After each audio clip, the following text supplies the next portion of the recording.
Hello, welcome to Winter Dawn, the analysis of the poem by Kenneth Slessor. So let's just think about what this poem's about, and we'll read through it. It's quite different to some of those Greek, Roman, sort of romantic, idealistic sort of poems. It's a lot more, it seems to me to be a lot more personal in terms of the language and style, but it still does have elements of that Greek and Roman mythology that he calls upon. So in poems like this before, we've generally noticed a pattern with the use of certain types of symbolism within his work, like water and time and death. And those are some of the themes that have kind of gone on, and the idea of insight or enlightenment or, so let's go forward. So it begins in the sort of almost like a recount narrative style. At 5 I wake, rise, rub on the smoking pane, at port to sea, water breathing in the air. Bows broken, the sun comes up in a golden stain. So even though it's morning and he's been eager to rise and wake, there's this sense that it's not bringing the promise of the morning that he would like. It's got this golden, the sun is described as a golden stain. And this, we start to see the recurrence of these words of such as water and this notion of smoking or mist. So I think we need to think of this mist and the smoking as kind of like an interference, if you like, with his ability to see clearly, with the light and with his sense of perception. You've also got these words of port and harbour, which to me seem to be representative of himself being a little port, in a little harbour, like in a little resting place, trying to make sense of what's happening. And the harbour is described as being plated stone, so frozen, non-emotional, detached, isolated, cold from the past.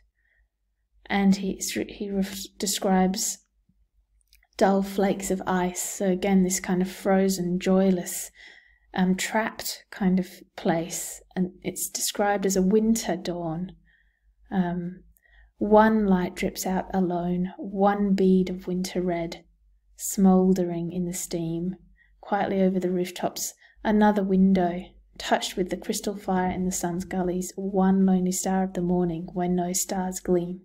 So this is a really kind of dark place where there are not even any stars, and there's this recurrence of the word one to emphasize that isolation. It's got a rhyming pattern: steam, gleam, window, alone. So there is an order and a sequence to this poem. It's not just a chaotic cacophony of sounds, but it is very sensory. He's really trying to describe what it feels like. He uses these powerful sort of figurative, emotive effects of language. And the sounds smouldering in the steam. He's got the alliterative effects there, quietly over the rooftops. He kind of moves from one consonant sound to another to really keep us focusing on what he's trying to say. Far away on the rim of this great misty cup, again this notion of obscurity, something obscuring his sense of peace, and the sun gilds, so that this notion of gild and guilt, covering something up which is dead, or which is a gilt, so just a cheap object that's been gilt, covered in fake gold, a gilt so that you can't see underneath. Diamonds on the wingcocks make glitter the crusted spikes. Goes on. So he uses some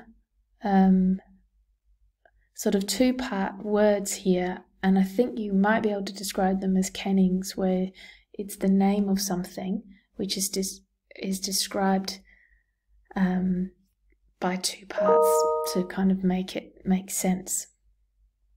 and you've got this almost the sun being seen as almost like a violent act. Sunlight strikes their watery mirrors. So this mirrors being a symbol of reflection. We move even into a darker sense here. We've got this notion of buried, dark men embalmed, the dead buried beneath. The last trumpet calls their galleries up, and the suburbs rise with distant murmurings. So this men sleeping in houses. So it's sort of like something that is dead, really. Oh, buried dolls, oh, sleeping men invisible there. And it's a really powerful image, that oh, buried dolls. I would imagine he's referring to it could be any gender, really, but it's still a powerful image. I stare, so this, he's unable to above your mounds of stone, and he looks back. This notion of frozen. Renounce your bodies, earth falls and clouds away, stones lose their moving, meaning substances lost in clay. So he's coming back to this idea of death, destruction, annihilation, the complete loss of meaning, everything smoking, dissolving into a shell of its sense, no longer exists. Empty, without purpose, not comprehended, broken, unknown. It's a very kind of bitter, almost assault on the senses, the way that he collects all those words and throws them, almost like a firing kind of gun going off. There's just like, and the last crystal weed shaken with frost. We move on to the last bit. So we've just got the continuation of this last part here with the smallest night flower, tossed like a small penny on the lawn, stirs more my heart. I think that is a really, really poignant moment in the poem, because after all of that, waking up in that sense of emptiness and like falling through this emotional sort of hole and trying to and getting to, you know, falling to the very bottom with all of this annihilation and death and emptiness. But then it shifts, and there's this smallest night flower, this tiny little flower in the night growing like a bright penny. It stirs more my heart. So it's this image of hope, I think. It strikes deeper this morning air than mortal towers. So it kind of, for some reason, is able to go beyond all of this that he knows, all of that surface stuff, all the stuff he's gone through. For done, as the vapours break, all of this misty, kind of convoluted stuff that's been obscuring, you know, the steam, all of those sorts of things. The vapours have broken, and dead in the dawn. O sun that kills with life, perhaps we could say that is killing off all of that. It kills with life and brings to breath all silent things. But I think it's ambiguous whether it's a truly positive ending or whether it's just a sign, a small sign of hope. Waken me with old earth and keep me awake. O dawn, waken me with old earth, keep me awake. It's an appeal to kind of become reborn and rebirthed, I think.